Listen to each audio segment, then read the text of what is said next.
Hi friends, if you're wondering where I am and if I look a little different, it's because I am filming on my iPhone since I'm at Maddie's house. She's preoccupied at the moment. We're gonna leave her alone. But I wanted to film this impromptu, what did I just purchase from Sephora? Because I came from there and wanted to share my choices and also a few photos I took in store of swatches of products that I obviously did not purchase, but just for comparison's sake and wanted to go through the thought process of why I bought them and what I left behind. But slight tangent, I found these. I know, you're like, Alicia, when is it gonna stop? I thought these were so cute. They have a canvas upper and I actually wanted the beige. It was more like an ivory color, but they didn't have my size online or in store. So I made sure I put my email on the wait list because I might wanna get the ivory ones too. But I thought these were so pretty, right? I could have gotten away with a 7, but they're a little too loosey-goosey and they looked huge on me. So that's why I'm going to wait patiently for when the 6 becomes available again. But let's get into what I bought from Sephora. What originally was supposed to be me just picking up the NARS Multiple Stick, which actually is not a new product. It is a reformulation because we've had, or NARS users like myself who's known the brand for years, they released their Multiple Stick in the early 2000s. I can't recall the exact date, but I did have this. I don't remember the shade that I bought, but I had to get Sinful. And I was scared for a moment because on the main display, they didn't have Sinful on, but on like the new release display, they had one left. And I knew it was meant to be. I'll put up the photos here. I think the next swatch up was Fling, followed by, oh my, I don't have, using my phone and the photo was on my phone, and they haven't uploaded on my laptop yet. So I'll just show you what I swatched next to me. And my logic was to not get Fling because I thought it looked too close to Sinful. They resembled each other, and thought to get Dolce Vita instead, which is more of like a rose mauve on my skin tone, followed by the berry shade. I think I also swatched Behave, Hot Take. Hot Take was disappointing. I thought it would be a little more vibrant. It just looked flat. It looked like a flat coral peach, and I thought a little too season appropriate, meaning like too niche, because I already have BBB's coral or color wash in coral.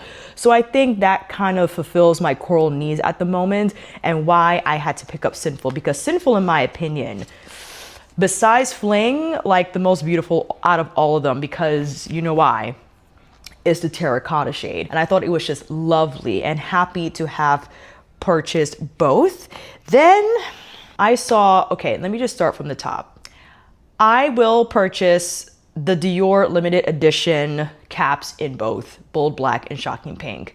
I've just become completely and utterly enamored by the Miss Dior release, and I purchased this cap in wild beige in store at the Dior boutique in Soho, and I just can't get enough. I have this in bold black and was looking at the shades online and I was like, wow, those are all truly beautiful, and was putting things in my basket, had a few options on standby, but grateful for the opportunity to swatch some of these shades in store at Sephora, the one I visited today. Had a limited offering, not the entire gamut of shades, but oh, okay, so you got Beige Oblique, which I put back because it's a lovely shade, but it wasn't going to be as impactful as I wanted these following ones to be.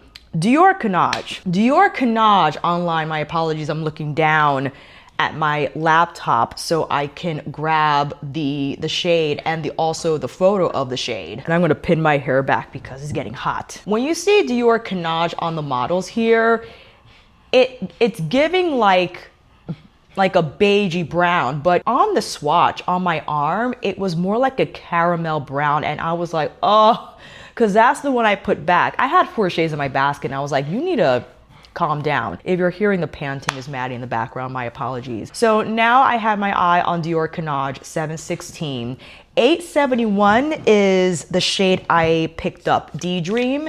And online, I was like, I have to get D-Dream because I thought it was just this beautiful, like, what looks to be a rose online, but on me, on the swatch, it's like a muted, like a brown mauve. It's an interesting color. And when I I put the alcohol on first, okay, before I applied it on my lips. I was like, I gotta get this shade. I gotta get this shade. And what's holding me back, or what held me back from buying more, is because if you order this online on Dior, you can actually bundle a limited edition cap of your choice and one of the Addict lipsticks. Instead of paying $48, you'll pay $38 instead. So you're saving $10 if you wanted the limited edition case. Of course, if you're buying it solo, it will be much cheaper than buying case and lipstick together. But I'm trying to like slow my roll here a little bit. And then I swatched Dior Revolution. Oh, again, photo is like vibrant red, but on the swatch was like more muted and just appeared more wearable to me. I'm like, okay, that's on the wish list too. And 786 D Player reminds me, and also tried on in store. Actually, I have remnants of D Player on when I applied it earlier. It just wore off a little bit. It reminds me of Lisa's Ashes of Roses, but maybe a little warmer and of course shinier. And the last product I pick up. So now I have to decide and narrow down my choices, because I have like 3 lipsticks that I want, and probably many more if I ever had the opportunity to swatch the rest that are not available in Sephora.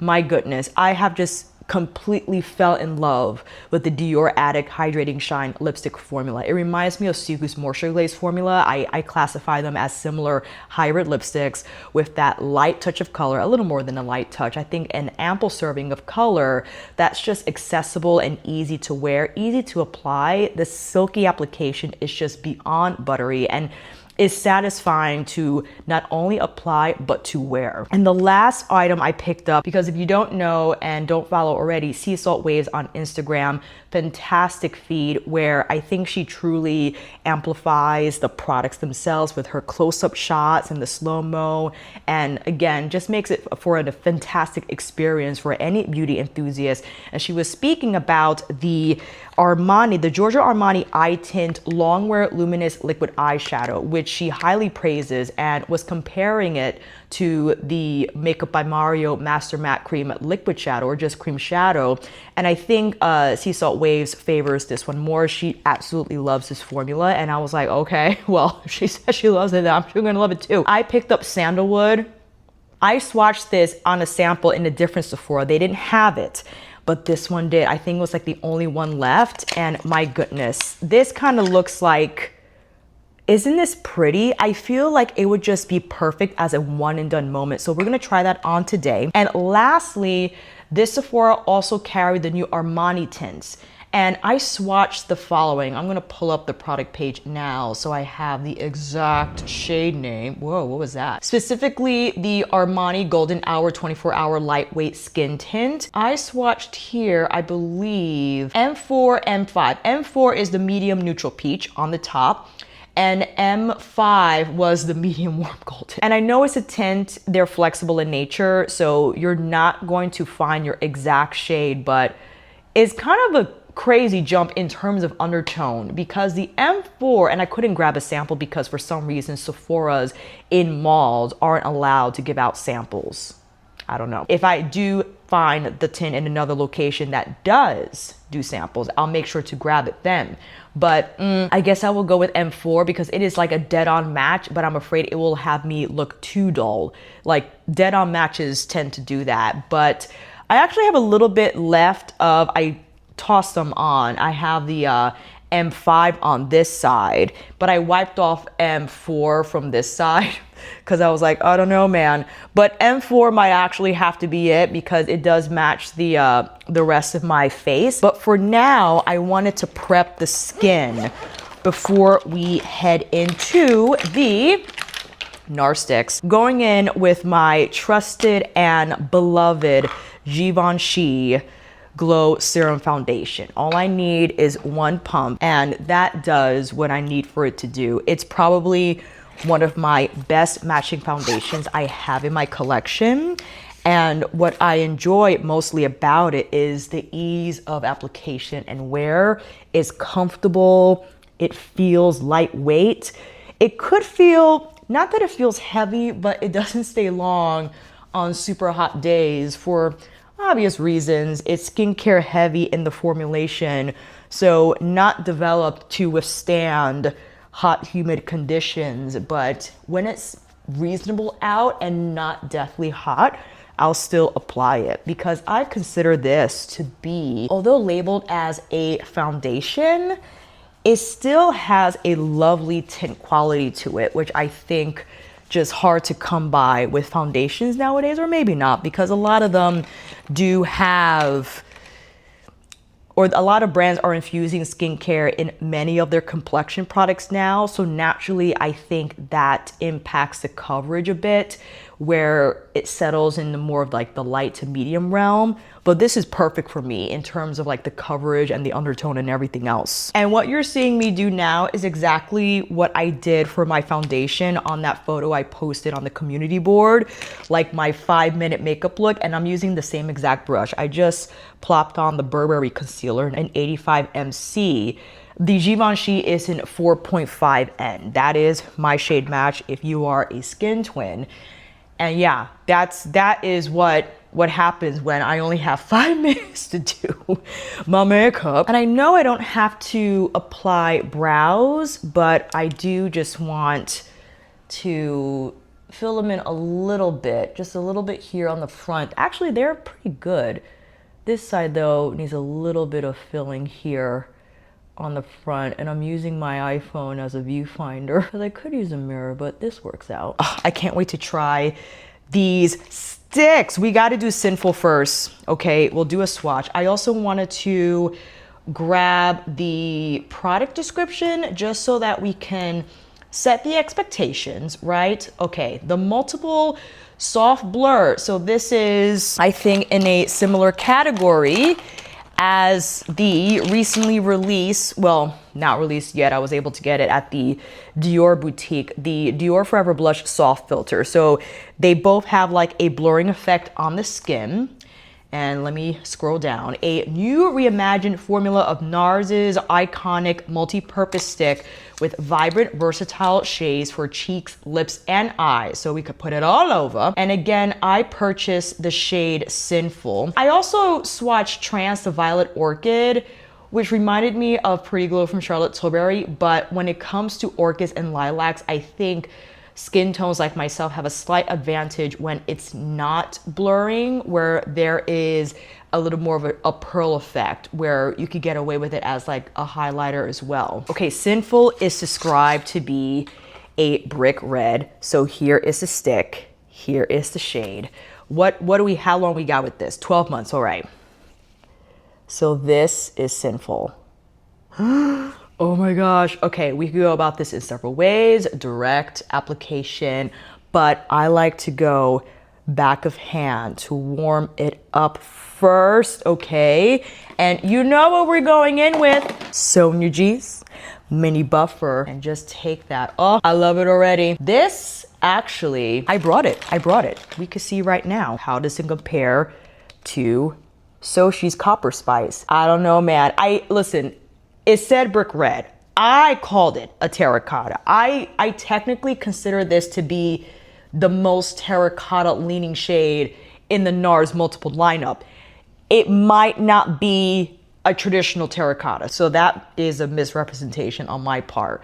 But I think that's pretty still. It's red tone. It definitely has like that sun-kissed effect on the skin. Hold on. I'll bring you in the light. Ooh, because the lighting right now is a little wild, but this is a finish of the multiple sticks. So it does have, it says it's blurring, but I think it has a beautiful natural finish on the skin where it doesn't look flat. It's not as matte as the Dior. And let me come back here in like regular lighting.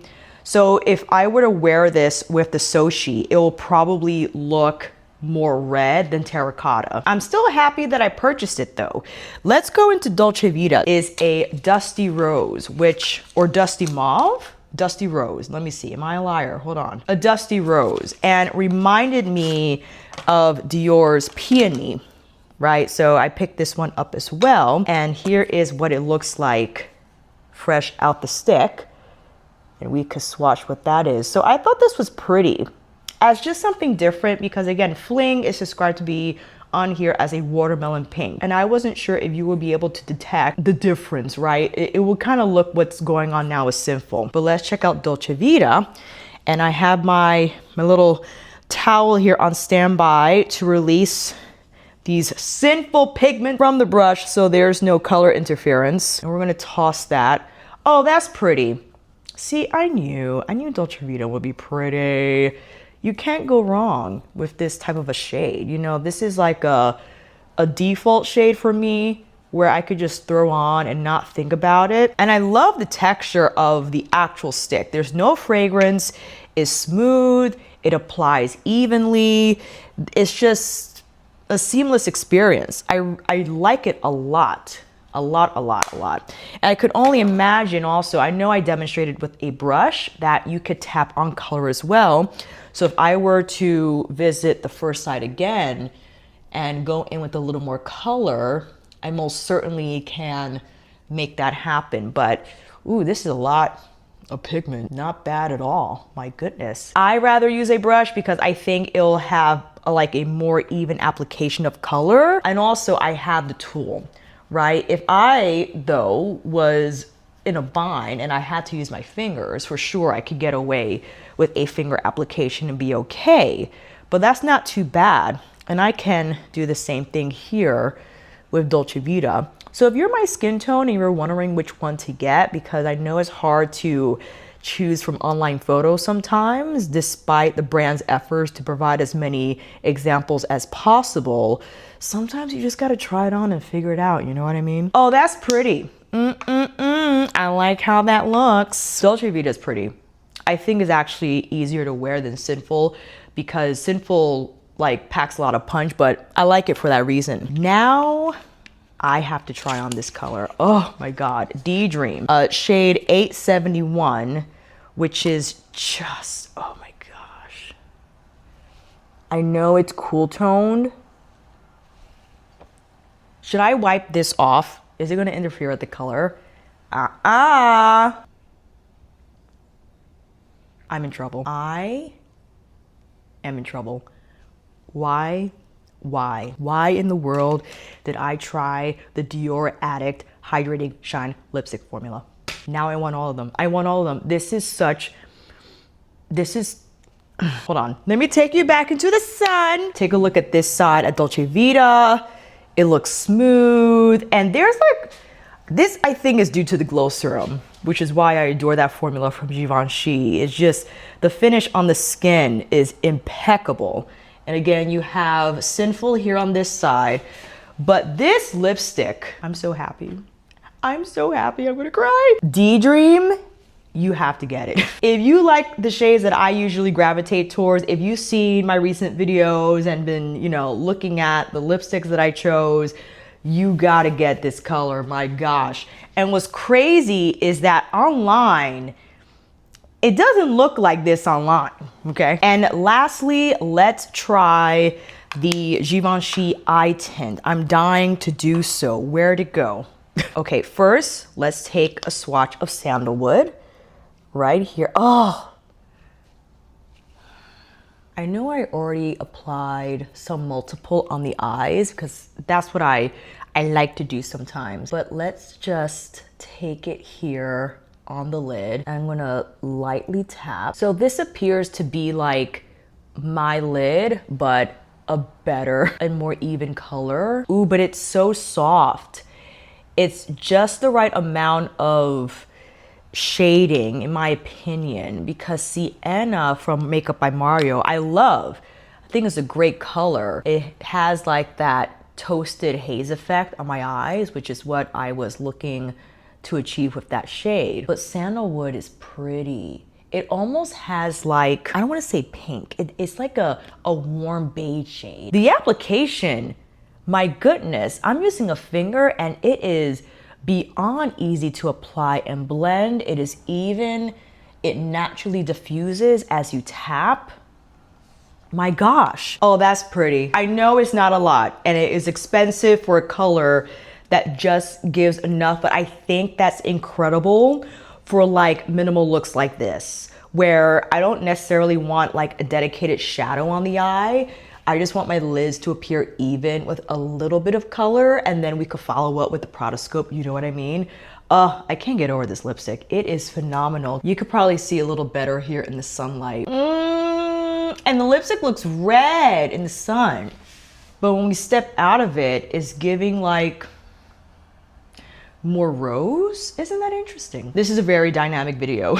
You haven't noticed. And I know this might not be an ideal setting for lighting. It's weird in this space. Like, you saw how it's crazy light, and then I'm in this area where it's like not a lot of light. And I'm sorry, I'm looking at here like to see what I look like, but this is the camera lens.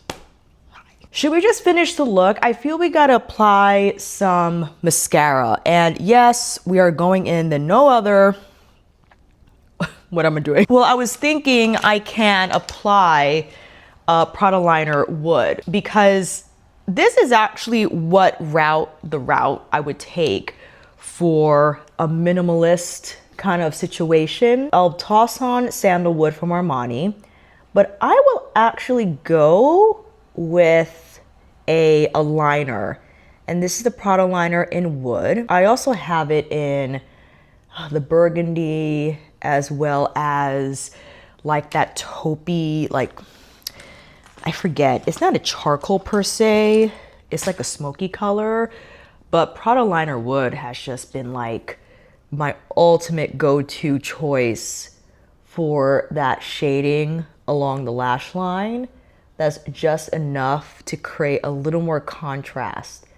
Yeah, because this is what I usually like to do to keep it minimal on the eyes. And actually, Sandalwood from Armani would look beautiful with the Dior Quint that I recently purchased in Wild Beige from the Miss Dior Fall 2025 collection. This one here, like, Sandalwood is a great base to kind of carry on what's happening in Wild Beige, I think anyway. We can see what we could do with that. But let's do this side now. In my opinion, if you're trying to decide between Sochi and NARS, Sinful's pretty. It's pretty, for sure. But in my opinion, the Sochi Blurring Pillow Blush is a more unique shade. It is. It just has that earthiness that I feel is hard to develop, to nail.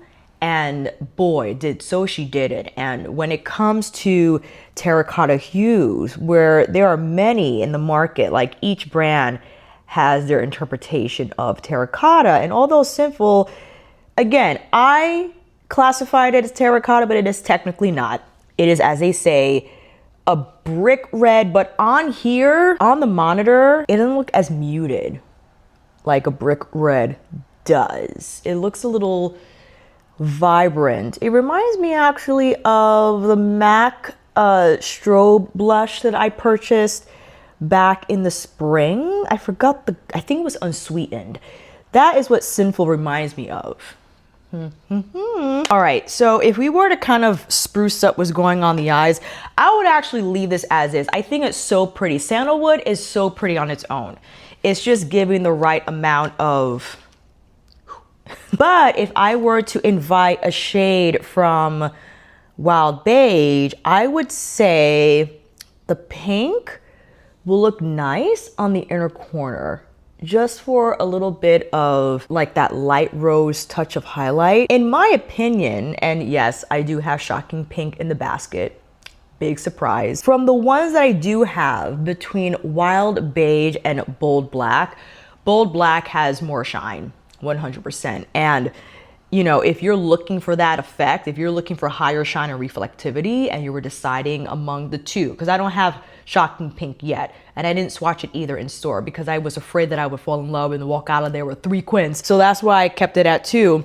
But between Wild Beige and Bold Black, in my opinion, Bold Black is more impressive with the shine finishes in these colors or in these formulas. The top 2, that I think these pans are reserved for like the sparkle moments from the Miss Dior quints. But still, you know, I'm just making use of what I got because I have the quints, so I'm gonna use it. Let's go in with our trusty eyelash curler from Refer. It's time that I change my Pradascope mascara. I do have one a new one on standby. I absolutely do. I just gotta open up the box and make it happen. But there is something oddly satisfying about applying an older mascara, proceed at your own risk, where it's a little stickier, and I feel that contributes to, don't mess up, to just a lusher looking lash, in my opinion. I don't know what it is, but just a little bit of like that slightly chunkier feel adds to the drama, in my opinion. But not great if you're going beyond the 3-month, you know, that it's up to you. If you wanna take that road, just know, yes, you are a higher risk of something happening to your eyes. All right, the look is complete. How are we doing? This is like my go-to routine for the barely there but just enough makeup look. Like, this is the most I would do for eyes. And that's why I adore Sandalwood, because my goodness, where'd it go? Where'd I put it? This shade is phenomenal. I knew it the moment I swatched it, and now applying it on the eyes, it just gives me that perfect dose of my lids but better and a little more color, and pairing that with a Pradaliner for a little more lash definition. And I could have went in with any type of shimmer for the inner corner. I just chose a Wild Beige palette because I had it in my makeup bag, in my to-go makeup bag. The NARS sticks are great. I knew they were going to be great. The original formula was also solid, but great they had the opportunity to change it up a little bit. I don't quite know what exact changes were made. I can't remember the original formula, if it was this kind of soft matte feeling, because it does dry down to like a soft matte finish, for sure. This feels velvety on the skin, but it doesn't look flat or too drying. And nice that it's in a stick form, and great that you can apply it on cheeks, eyes, and lips. But this lipstick, like, what is happening? What is happening right now? An exceptionally beautiful color. It's sophisticated. It just pulls everything together. I love how it gives me a grown and sexy look without being too much. And the fact that I could apply this solo without a liner, and it just has that shine. This color, I don't know what it is about this color. It's wildly unique. It kind of reminds me of, it's like a warmer version of Suku's number 6. That is like a more brown mauve. This is more of like a, let me know how you would describe this shade down below in the comments. I would love to know. So that was successful. I'm happy with everything I purchased. I will continue using these products. I think they've easily found themselves in like the quick and ready routine, where they just go on easily, they do what they need to do. And this is what I would go to if I had to get ready. I'll give myself 10 minutes. Throw on the Givenchy, throw on the Burberry, even the Gucci, like a multitasking cream type of a blush product like the NARS, or the other day I went in with the Dior in Orchid. Oh, Orchid is just phenomenal. All over. Throw on an eye cream shadow of some sort, a little, you know, liner, some mascara, and the lipstick. I know we didn't do highlighter. Okay, so if we were to add highlighter, BBB Reflect Highlighter Stick in Pearl. This, for me, is an easy choice. It would either be this or my Byredo highlighter stick, both of which are phenomenal, but the BBB has a little more of a glass skin finish than the Byredo. The Byredo has a little more of like a shimmery finish, more of like a glow instead of like a glass finish to the application. Or I could have brought my Prada highlighter, which I adore, as you know, but when applying like these blurring type of products, I like to balance it out with a like little glassier, zhuzhy highlighter product, if that makes any sense. Thank you so much for watching. Friends, if you enjoyed this video, make sure you click that thumbs up. It helps me immensely in letting the YouTube algorithm know that I'm worth watching, and will also recommend my videos for other beauty enthusiasts to watch, such as yourself. And consider subscribing, because more videos to come, especially if you want to see more demos with the products that I just showed on this video. You'll know when those uploads drop immediately, especially if you click that notification bell. And please, if it's your first time here on my channel, welcome. You can see other videos where I filmed in my regular setup. If that sounds like a plan, I'll make sure to see you in this video here. Definitely down in the comments for this video. And on here again next time.